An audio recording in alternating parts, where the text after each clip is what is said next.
விஜய் கொடுத்த முதல் வாக்குறுதி. காளையை வைத்து குட்டி ஸ்டோரி சொன்ன விஜய்.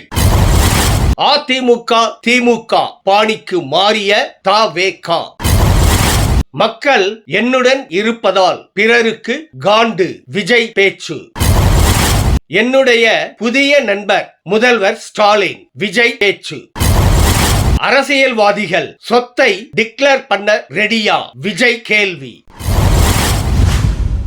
அன்பு தமிழ் நெஞ்சங்களுக்கு மெர்சல் கெலாட்டாவின் அன்பு வணக்கம். வாங்க இன்றைய காணொளி இதோ.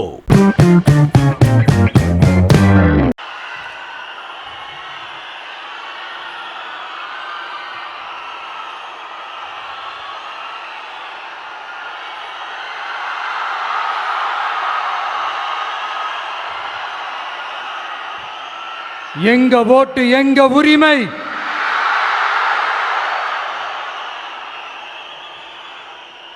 எங்களை யாரும் விலைக்கு வாங்க முடியாது.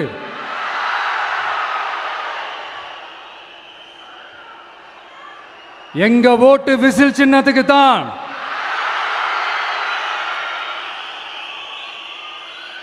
யாரையும் நம்பி ஏமாற மாட்டோம்.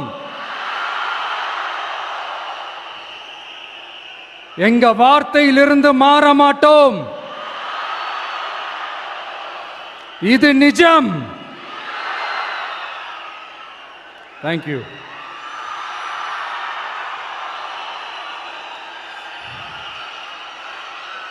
ஒரு குட்டி கதையிலிருந்து ஆரம்பிப்போமா?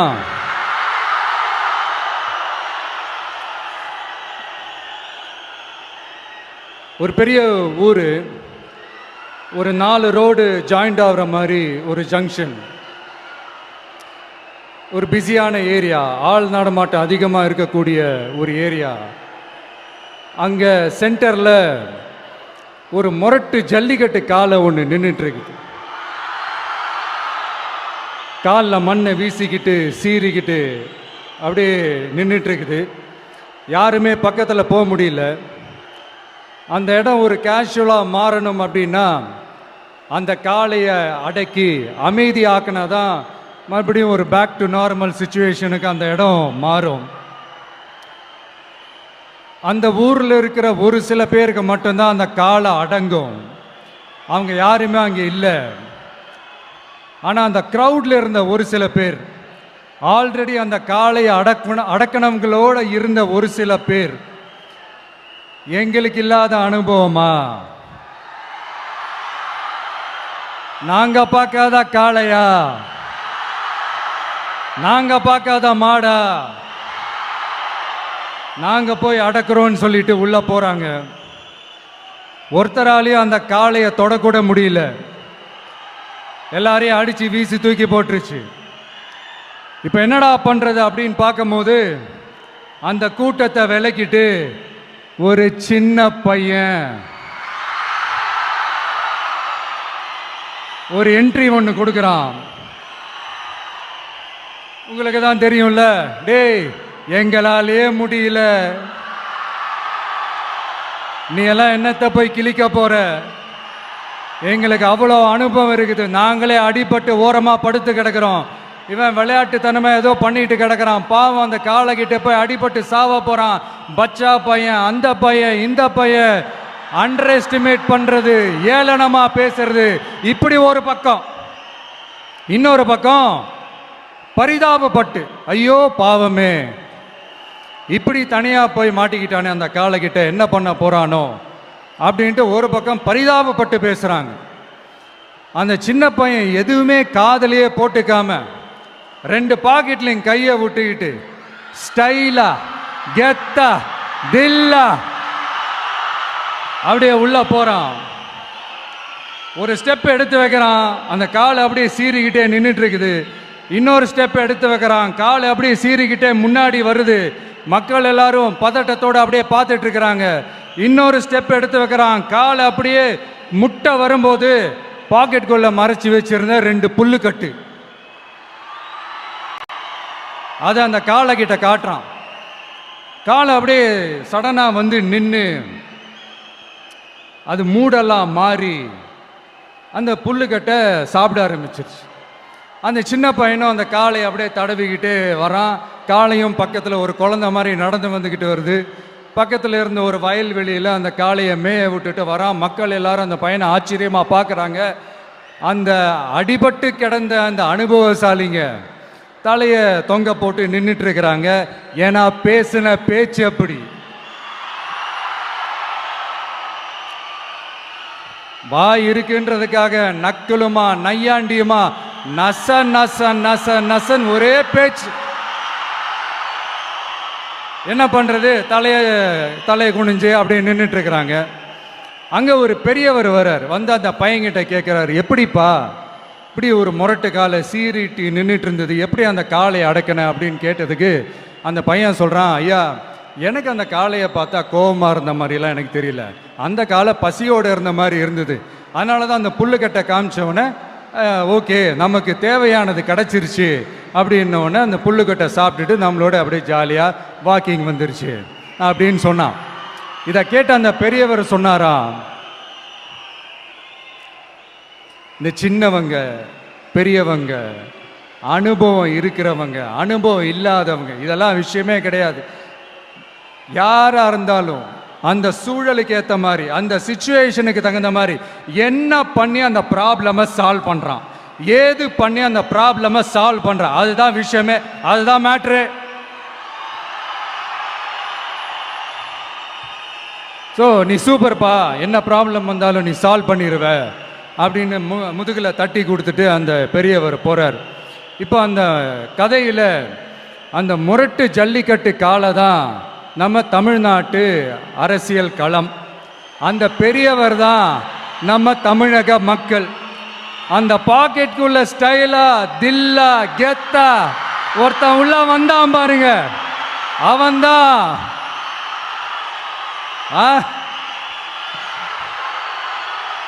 நான் இல்லைங்க, நான் இல்லை, நானு நீங்க நாம எல்லாருமா சேர்ந்து மாபெரும் மக்கள் சக்தியா இருக்கக்கூடிய நம்ம டிவிக்கு,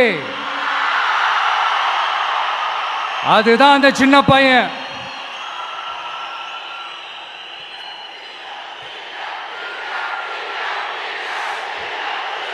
தேங்க்யூ தேங்க்யூ தேங்க்யூ.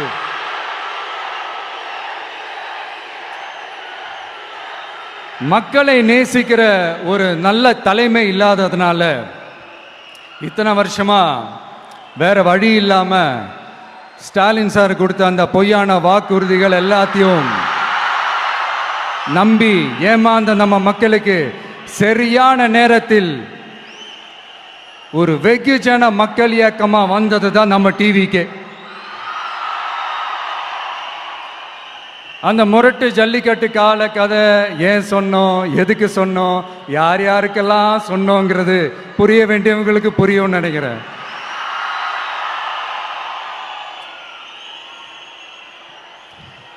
இப்போ நாம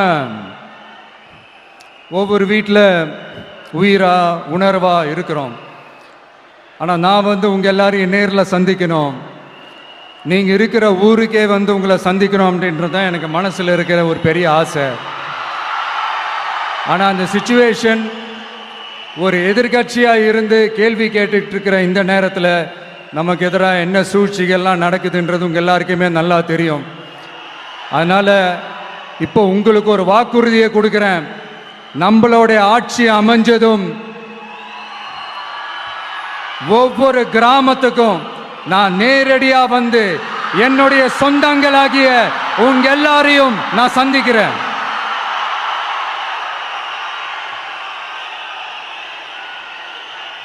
கொஞ்ச நாளைக்கு முன்னாடி நம்ம ஸ்டாலின் சார் ஒரு உருட்டு ஒன்று உருட்டினாரு, நீங்க கேள்விப்பட்டிருப்பீங்க. இப்போ வரப்போற எலெக்ஷன் எதுக்கான எலெக்ஷன்? நம்ம சட்டமன்ற தமிழ்நாடு சட்டசபைக்கான ஒரு தேர்தல் இல்லையா? இதே தமிழ்நாட்டுக்கும் டெல்லிக்குமான ஒரு எலெக்ஷன் அப்படின்னு சொல்றாங்க.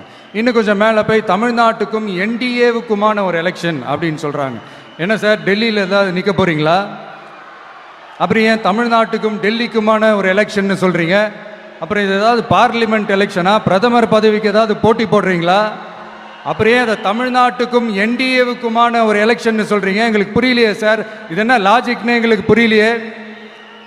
எந்த எலெக்ஷனை எப்படி டீல் பண்ணணும், எப்படி ஹேண்டில் பண்ணணுன்றது நம்ம தமிழ்நாட்டு மக்களுக்கு தெளிவாக தெரியும். நம்ம தமிழ்நாட்டு மக்கள் மாதிரி ஒரு தெளிவான மக்களை நீங்க பார்க்கவே முடியாது. சூப்பர் கிளாரிட்டியோட சூப்பர் மக்கள் சார் நம்ம மக்கள்.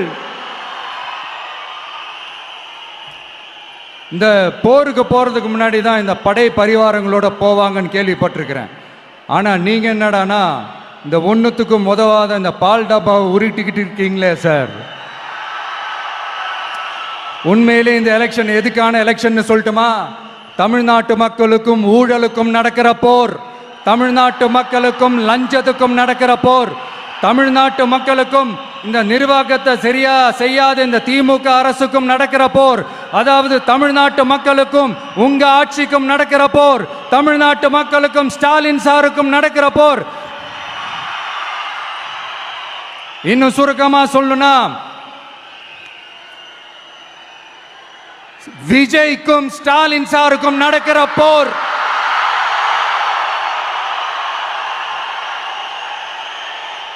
இதுக்கு நடுவுல இந்த என்டிஏ டெல்லி இதெல்லாம் என்ன லாஜிக்னே புரிய மாட்டேங்குது சார்.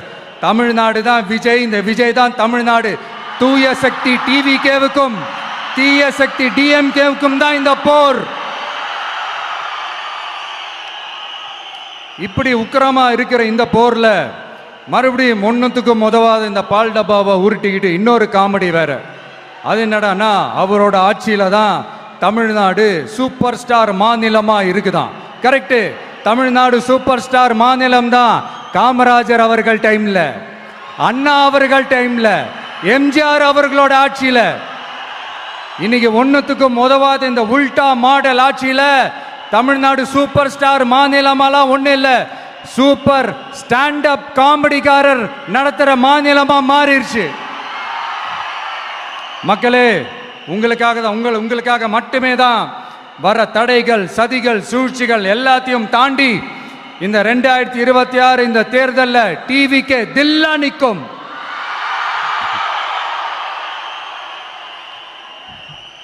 இதுவரைக்கும் நடந்த எலெக்ஷன் வேற, இப்ப நடக்க போற எலெக்ஷன் வேற. ஒவ்வொரு 5 இயர்ஸுக்கும் நடக்கிற எலெக்ஷன் மாதிரி இதை நினைச்சிடாதீங்க. 50 வருஷத்துக்கு ஒரு வாட்டி நடக்க போற ஒரு எலெக்ஷன் மாதிரி இது. அதிசய எலெக்ஷன். ஒரு எலெக்ஷன்ல அவங்களோட எதிரிகளை தான் எதிர்ப்பாங்க, அப்படிதான் எதிர்ப்பாங்க, அதுதான் யதார்த்தமும் கூட. ஆனா இந்த எலெக்ஷன்ல தான் ஒட்டுமொத்தமா எல்லாருமா சேர்ந்து ஒருத்தனை எதிர்க்கிறாங்க. ஒட்டுமொத்தமா எல்லாருமா சேர்ந்து இந்த விஜயை எதிர்க்கிறாங்க. ஏன்னா இந்த விஜய் ஊழலை எதிர்க்கிறான், லஞ்சத்தை எதிர்க்கிறான், மக்களோட மக்களா நிக்கிறான். அந்த மக்கள் அவன் கூட நிக்கிறாங்க. அந்த காண்டு எப்படி? அந்த காண்டு தான் ஒட்டுமொத்தமா எல்லாருமா சேர்ந்து ஒருத்தனை எதிர்க்க காரணம். நீங்க எப்படி வேணா எதிர்த்துக்காங்க, ஆனா போட்டி 2 பேருக்கு நடுவுல தான். ஒண்ணு இன்னொன்னு. இந்த எலெக்ஷன் டேல மேக்சிமம் என்ன பண்ணுவீங்க? போவீங்க, ஓட்டு போடுவீங்க, வருவீங்க, அவ்வளவுதான் உங்களுடைய பார்ட்டிசிபேஷன். ஆனா இந்த எலெக்ஷன்ல நீங்க பங்கெடுத்துக்க போறீங்க. எஸ், உங்க வீட்டில் இருக்கிற ஒரு விஜய் தான், உங்க வீட்டில் இருக்கிற ஒரு விஜய் தான் வேட்பாளரா நிக்க போறாங்க. உங்க வீட்டில் நிக்கிற ஒரு வேட்பாளர்னா அப்போ உங்க வீட்டில் இருக்கிற மற்றவங்க எல்லாருமே வாக்காளர்கள் தானே. உங்க அம்மா, உங்க அப்பா, உங்க அண்ணன், உங்க தம்பி, உங்க சொந்தம் டிவிக்கு வேட்பாளர் அப்படின்னா அப்போ உங்க ஓட்டு விசில் சின்னத்துக்கு தான் எல்லாருக்குமே தெரியும். ஏன், நம்மளோட எதிரிகளுக்கு கூட அது நல்லாவே தெரியும். அதனாலதான் நமக்கு எதிராக அவ்வளவு அவதூறு பரப்புறாங்க. என்னென்ன அவதூறு பரப்புறாங்கன்றது உங்களுக்கே நல்லா தெரியும். ஆனா அவங்களுக்கு தெரியாது, ஏன் மேல அவதூறு பரப்புனா அது மக்கள் மேல அவதூறு பரப்புற மாதிரின்னு. எனக்கு அரசியல் தெரியலன்னு சொன்னா அது மக்களுக்கு அரசியல் தெரியலன்னு சொல்ற மாதிரின்னு. என்ன அசிங்கமா பேசினா அது மக்கள் அசிங்கமா பேசுற மாதிரின்னு. எனக்கு எதிராக செய்யற ஒவ்வொரு செயலும் அது மக்களுக்கு எதிராக செய்யற செயல் அவங்களுக்கு தெரியாம போச்சு. இந்த விஜயும் மக்களும் வேறு வேறு இல்லை. இந்த விஜயும் மக்களும் ரத்தமும் சதையும் மாறி உடலும் உயிரும் மாறி ஒன்னிலிருந்து ஒண்ண பிரிக்கவே முடியாது. எஸ், சென்சிட்டிவான சென்டிமெண்ட், அது சென்சிட்டிவான சென்டிமெண்ட்.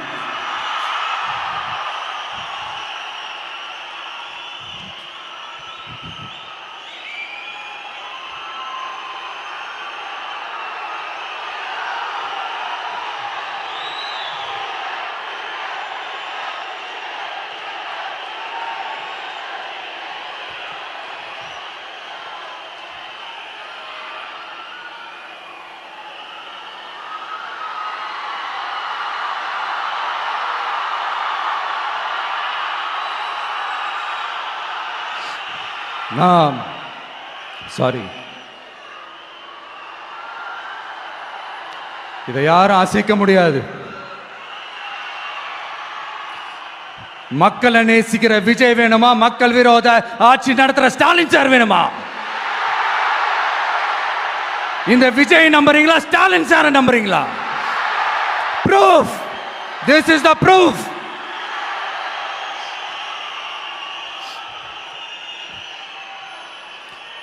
இந்த தீய சக்தி, ஊழல் சக்தி, இதெல்லாம் ஏன் சொல்கிறோம், எதுக்கு சொல்கிறோம், யாரை சொல்கிறோன்றதெல்லாம் மக்களுக்கு தெளிவாக தெரியும்.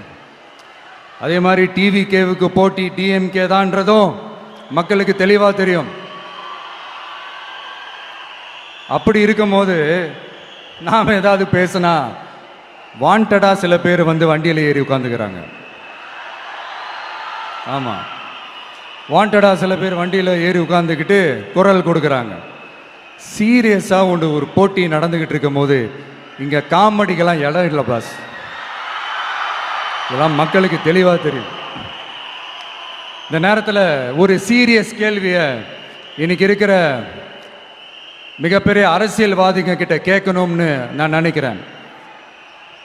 நீங்கள் அரசியலுக்கு வர்றதுக்கு முன்னாடி உங்ககிட்ட இருந்த சொத்து எவ்வளோ?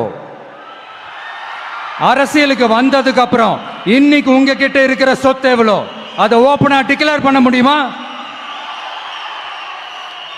அப்படி வந்த காசெல்லாம் என்னென்ன தொழில் செஞ்சு வந்துச்சு, என்ன வேலை செஞ்சு வந்துச்சு, உண்மையிலே நீங்க உழைச்சி சம்பாதிச்ச காசா, இல்ல ஆட்சி அதிகாரத்துக்கு வந்ததுக்கு அப்புறம் ஆட்டைய போட்ட காசா? இதெல்லாம் ஓப்பனா டிக்ளேர் பண்ண முடியுமா? இதெல்லாம் நம்ம கேட்டா எல்லா ஊழல்வாதிகளும் ஒன்னா சேர்ந்து நம்ம மேல சேத்தவாரி வீசுவாங்க. அதை பத்தியெல்லாம் நமக்கு கவலை இல்லை. ஏன்னா நாம யாருன்னு மக்களுக்கு நல்லாவே தெரியும். எனக்கு ஒரு புது ஃப்ரெண்ட், புது நண்பர் ஒருத்தர் கிடைச்சிருக்கார். யார் தெரியுமா? தெரியாதா? முதல்வர் அவர்கள் தான். இப்போ ஒரு நிருபர் ஒருத்தர் கேட்ட கேள்விக்கு எனக்கு எதிரிகள்லாம் யாரும் இல்லை, அவங்க எல்லாருமே எனக்கு நண்பர்கள் தான் அப்படின்னு சொன்னாங்களே. அப்படி நாங்கெல்லாம் உங்களுக்கு நண்பர்கள்னா அப்புறம் ஏன் சார் கரூர் விஷயத்துல ஏன் மேல பழி தூக்கி போட்டீங்க?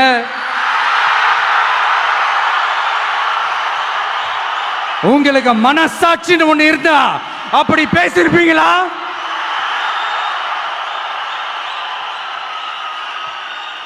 அப்படி நாங்களாம் உங்களுக்கு நண்பர்கள்னா ஒரு ஈவெண்ட், ஒரு ஃபங்க்ஷன் நடத்துறதுக்கு ஒரு இடமோ ஒரு பர்மிஷனோ ஏன் கொடுக்க மாட்டேன்றீங்க?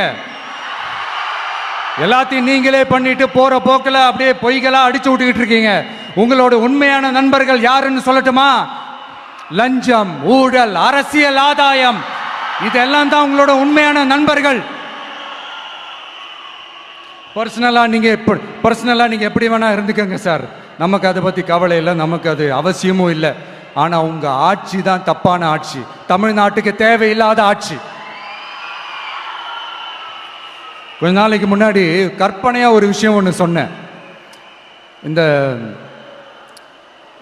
முதல்வர் கூட விசில் சின்னத்துக்கு தான் வாக்களிப்பாரு அப்படின்ட்டு கற்பனையா ஒன்று சொன்னேன். ஆனா இன்னைக்கு நிஜமாவே நமக்கு ஆதரவா ஒரு கோஷத்தை எழுப்பியிருக்கிறாங்க. அது என்ன தெரியுமா?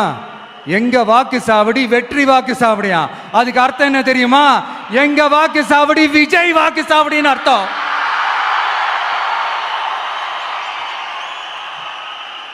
அது சரி, மக்களோட இந்த ஆதரவை பார்த்துட்டு அவர் அறியாமலே இப்படி பேசிட்டாரு என்னமோ தெரியல. 50 வருஷம் எக்ஸ்பீரியன்ஸ் அரசியல்ல, உண்மை என்னன்னு ஒத்துக்கிட்டு தானே ஆகணும்.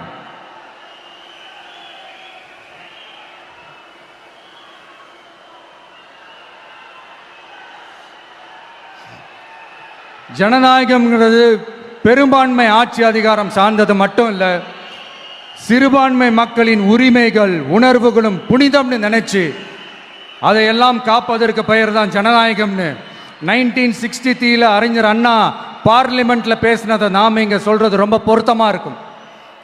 அறிஞர் அண்ணா சொன்னது தான் டிவிகேவோட நிலைப்பாடும்.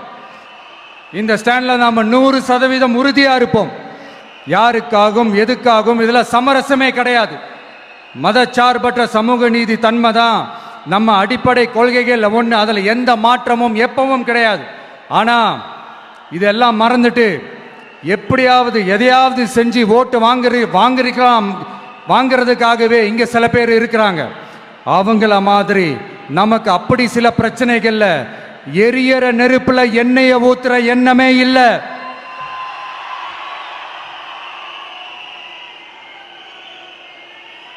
இங்க சில அரசியல் கட்சிகளும் சில அரசியல் தலைவர்களும் ஒரு சில நேரங்களில் அமைதியா இருந்தாலே போதும், ஒரு பிரச்சனையும் வராது. இப்போ கரண்ட்ல இருக்கிற சில பிரச்சனைக்கு வருவோம்.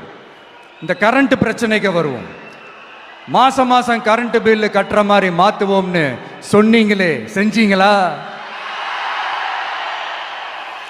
நிறைய வீடுகளில் 100 யூனிட் தான் அந்த கரண்ட்டு செலவாகுது ஒரு மாசத்துக்கு. மாசம் மாசம் நீங்க அந்த பில்லு கொடுத்தீங்கன்னா அவங்களுக்கு அது ஃப்ரீ ஆயிடும். அவங்க அந்த காசை கட்ட தேவையே இல்லை.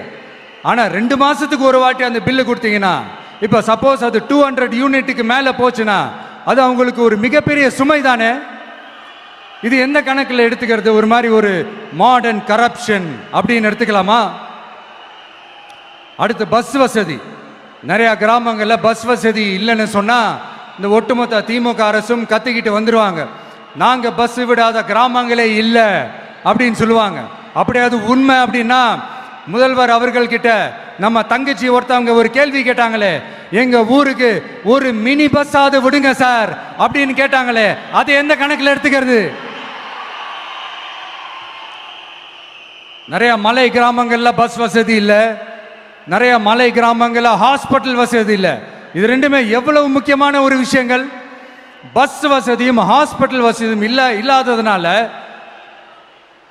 வீட்டிலேயே பிரசவம் பார்க்கிற அந்த ஆபத்து இருக்குதுன்னு எவ்வளவு நியூஸ் பார்க்கிறோம். இதெல்லாம் எந்த கணக்கில் சேர்த்துக்கிறது? அடுத்து இது எல்லா மீட்டிங்லயும் பேசுறதுதான் பெண்களுக்கு பாதுகாப்பு நம்பர் 1 இருக்குது தமிழ்நாட்டில் அப்படின்னு சொல்றாங்க. அப்புறம் அது என்ன வி சேஃப் மாடலா? பெண்கள் என்ன சொல்றாங்க தெரியுமா? அது வி சேஃப் மாடல் இல்ல, வி ஆர் நாட் சேஃப் மாடல்னு சொல்றாங்க. இப்படி இருக்கிறப்போ தமிழ்நாட்டில் எங்க போனாலும் பெண்களுக்கு பாதுகாப்பு அப்படியே கொட்டி கிடக்குதான். இப்படி சொன்னா எப்படி சார்? கேட்கறவங்க என்ன கேசரி சாப்பிட்றாங்கன்னு நினைச்சீங்களா?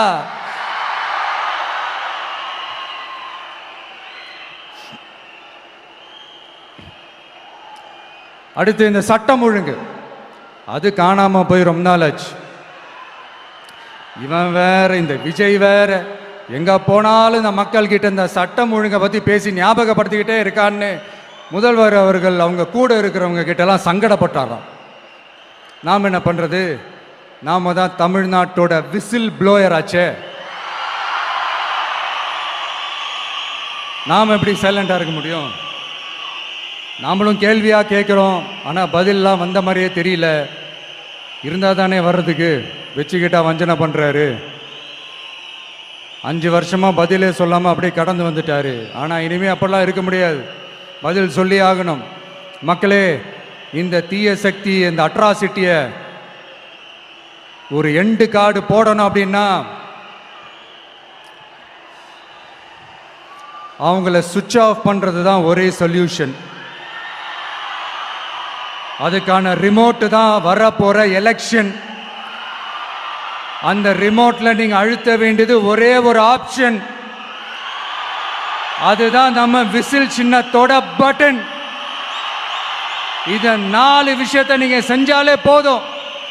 ஒவ்வொரு இவிஎம் மிஷின்லயும் விசில் சின்னத்துக்கு நேரா இருக்கிற அந்த பட்டனை பச்சக்கு பச்சக்கு பச்சக்குன்னு ஒரு அழுத்துங்க. எப்படி? அவ்வளவுதான். நாம காஞ்சிபுரத்தில் பேசும்போது நம்மளுடைய விஷன் என்னன்னு சொன்னோம். இப்போ அதனுடைய கண்டினியூஷனா சில விஷயங்கள் இங்கே நான் சொல்லணும்னு ஆசைப்படுறேன். இப்பவும் சொல்றேன், உறுதியா சொல்றேன், சத்தியமா சொல்றேன். பெண்கள், பெண் குழந்தைகள், ஆண் குழந்தைகள் பாதுகாப்பு நம்ம ஆட்சியில் நம்பர் 1 இருக்கும். சட்டம் ஒழுங்கு ரொம்ப ரொம்ப ஸ்ட்ரிக்டா இருக்கும். அரசு பள்ளிக்கூடங்களும் கல்லூரிகளும் முதல் தரமா இருக்கும். போட்டி தேர்வுகளுக்குன்னு லட்சங்களை கொட்டி தனி கோச்சிங் சென்டர் போய் படிக்க அவசியமே இருக்காது. ஏன்னா கவர்மெண்ட் ஸ்கூல், காலேஜ் சிலபஸே போட்டி தேர்வுகளை ஈஸியா சந்திக்கிற வகையில் அந்த ஸ்டாண்டர்டுக்கு ஏத்த மாதிரி அமைக்கப்படும். உயர்நிலை பள்ளி பாடத்திட்டங்களிலேயே அடிப்படை அரசியல் சாசன சட்டம் சேர்க்கப்படும். மாநில மற்றும் ஒன்றிய அரசு அலுவலகங்கள், வங்கிகளின் செயல்பாடுகள் மற்றும் அவற்றை அணுகும் முறை குறித்து மாணவர்களுக்கு தெளிவான புரிதலை ஏற்படுத்தும் வகையில் தேர்வுகள் அற்ற செயல்முறை பாடமாக கற்பிக்கப்படும். இந்தியா முழுக்க உள்ள ஒன்றிய அரசு சார்ந்த கல்வி நிலையங்கள் மற்றும் அதன் சேர்க்கை அட்மிஷன் குறித்து புரிதலும் தெளிவும் மாணவர்களுக்கு உருவாக்கப்படும். அனைத்து அரசு பள்ளிகளிலும் பெண் குழந்தைகளுக்கு சுத்தமான, சுகாதாரமான மற்றும் தரமான கதவுகள் பொருத்தப்பட்ட ரெஸ்ட் ரூம்கள் அமைப்பது உறுதி செய்யப்படும். போதைப் பொருட்கள் இல்லாத தமிழகம் உருவாக்கப்படும். மாவட்ட கலெக்டர்கள் மற்றும் எஸ்பிக்களில் சரி பாதி பெண்களாக இருக்கும்படி செய்வோம். மலை கிராமங்களில் அரசு ஆரம்ப சுகாதார நிலையங்கள் பிரசவம் பார்க்கும் வசதியுடன் அமைக்கப்படும். பஸ் போக்குவரத்து இல்லாத கிராமங்கள் மற்றும் மலை கிராமங்களே இல்லை என்ற நிலை உருவாக்கப்படும். ஏற்கனவே அமைப்பு சாரா தொழிலாளர்கள் அமைப்பு இருந்தாலும் ஆட்டோ, டாக்ஸி மற்றும் லாரி டிரைவர்களுக்கென அவர்களின் நலன்களுக்காகவும் குடும்ப நலன்களுக்காகவும் தனியாக நல வாரியம் அமைக்கப்படும். தென் தமிழகம் உட்பட தமிழகத்தின் தேவையான பகுதிகளில் தொழிற்சாலைகள் அமைக்கவும் தொழில் வளம் பெருக்கவும் தனி கவனம் செலுத்தப்படும். விவசாயிகள், மீனவர்கள் மற்றும் நெசவாளர்களின் கருத்துக்களை அறிந்து அவர்களுக்கான திட்டங்கள் காலத்தின் தேவைக்கேற்ப உருவாக்கப்படும். இப்போ நம்ம ஸ்டாலின் சார் அறிவாலயம் பக்கத்தில் யாரு நடந்து போனாலும், அறிவாலயம் பக்கத்தில் யாரு நிழலுக்கு ஒதுங்கினாலும் கூட்டணியில் சேர்த்துக்கிறார். அந்த வச்சிருக்கிற பணத்தில் ஒரு பங்கு ஒன்று கொடுத்து, இந்த அதுக்கு பேர் கல்லாப்பெட்டி கூட்டணின்னு வச்சிருக்கிறேன். அந்த கல்லாப்பெட்டி கூட்டணியை ரொம்ப கஷ்டப்பட்டு சேர்த்திருக்கிறார்.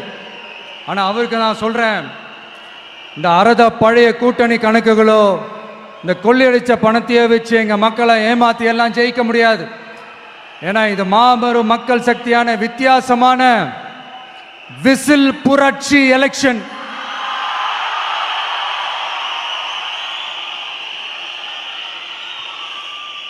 உங்களோட நான் இருக்கேன், நம்மளோட நம்ம மக்கள் இருக்கிறாங்க. இதுக்கு மேல என்ன வேணும்?